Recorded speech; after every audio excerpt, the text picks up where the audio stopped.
ya, pakai otak kau yang 78 itu IQ-nya itu. Kau bilang nggak berbahaya data itu jebol. Nah ini, kali ini gua akan ngomong pelan-pelan. Dan gua mau video ini sampai ke Pak Presiden kita, Pak Prabowo, Pak Gibran, karena kalian punya utang untuk masyarakat. Dan Ibu Mutia Hafid sebagai Kominfo dan Komdiji, ya.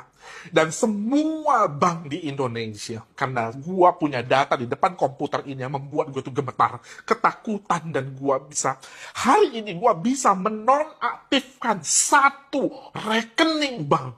Siapapun di Indonesia ini bisa dinonaktifkan dengan cara yang begitu mudah karena kebocoran data ini. Kalian akan gemetar, gua jamin itu. Lihat ini baik-baik. Nah, di depan gua ini jebol data, ya. Ini dijual, ini fingerprint untuk 200 juta masyarakat Indonesia ada di sini. Itu email dan semuanya ini data Inavis, email itu ada di sini. Kalian bisa dapat 200 juta data Indonesia. Lalu bahayanya apa, Mr. Ben? Belum ya. Ini yang membuat gua itu gemetar. Ini dijual, ini tanggal 19 bulan 10, ini dijual data NIK. Ini KTP NIK sampai nama ibu kalian. Ibu kalian, nama ibu kalian dari 200 juta orang Indonesia ini bisa tahu nama ibunya. Lalu bahayanya apa, Mr. Bad? Nah, kau lihat ini, gua baru menonaktifkan. Ini buktinya, gue tunjukkan. Kalian lihat ini. Di sini untuk Bapak dibantu verifikasi datanya terlebih dahulu ya, dan informasikan nama gadis ibu kandung. Baik, untuk tempat dan tanggal lahir Pak Bapak, silakan diinformasikan untuk nama lengkap sesuai KTP. Untuk nomor telepon yang terdaftar. Baik, terima kasih atas informasi yang diberikan ya. Bank aja gua bisa bodoh-bodohin dengan data ini. Gua perlu hack enggak? Enggak perlu. Dan ini reaksi dari bank tersebut. Dia suruh untuk menonaktifkan, lihat. Bila tidak berkenan untuk diamankan datanya, jika nanti ada transaksi di luar kendali Bapak, ini bukan menjadi tanggung jawab saya dan... Udah? Lu bayangkan itu. Gua udah punya kendali untuk menonaktifkan rekening orang. Bayangkan 200 puluhan juta orang di Indonesia ini. Gak ada satupun yang aman. Semuanya gak ada yang aman. Bagi lu yang punya uang, lu bisa gak takut lu taruh uang di bank saat ini. Bisa dinonaktifkan kapan aja. Hah? Dan kalau lu yang gak punya uang, lu ngomong, ya, pakai otak kau yang 78 itu IQ-nya itu. Kau bilang gak berbahaya data itu jebol. Nah ini. Data kalian ini, kalian nggak punya uang, tetapi rekening lu itu bisa dimanipulasi, dibuat yang baru oleh oknum yang ada di bank sana.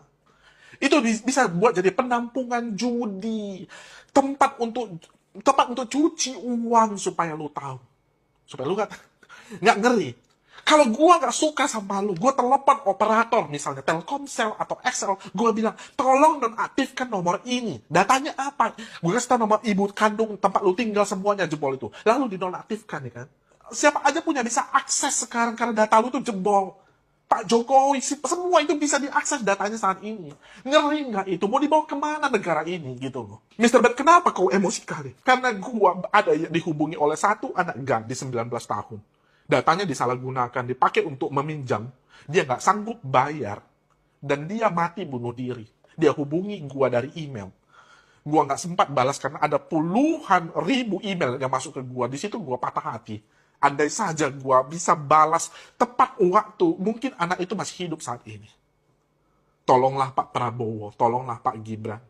Tolong lakukan sesuatu untuk data ini. Gua datang ke Kominfo pada saat itu. Ini buktinya gua datang ke Kominfo, Pak. Di situ ketemu dengan para ahli IT Indonesia yang terhebat itu. Gua tunjukkan lubangnya. Sampai detik ini, ingat detik ini, hari ini tanggal berapa ini? Ini tanggal 3. Tanggal 3 November tidak diperbaiki juga. Tahu nggak? Lawyer gue bilang, tahan Mr. Bet, tahan, jangan marah Mr. Bet. Mau apa gitu loh. Jadi, untuk kalian, yang kalian nggak ada melakukan kesalahan apapun, suatu saat rekening kalian itu dibekukan, atau rekening kalian itu tiba-tiba hilang, itu bukan salah kalian. Dan bagi kalian yang bank, repot kan sekarang. Sekarang seluruh bank itu harus mengubah cara dia memverifikasi via telepon. Karena data orang yang ditelepon itu bisa dimanipulasi siapapun. Buktinya, itu tadi telepon gua. Bisa kan dimanipulasi? Semoga video ini sampai ke Pak Prabowo. Pak, banyak orang Indonesia itu yang mampu, Pak. Pilih yang benar, Pak. Ibu Mutia Hafid. kalau kamu peduli dengan negara ini, ya, kita tahu solusinya. Kita udah tawarkan solusi itu. Kenapa tidak dijalankan? Jangan hanya uang aja lah dikejar dia.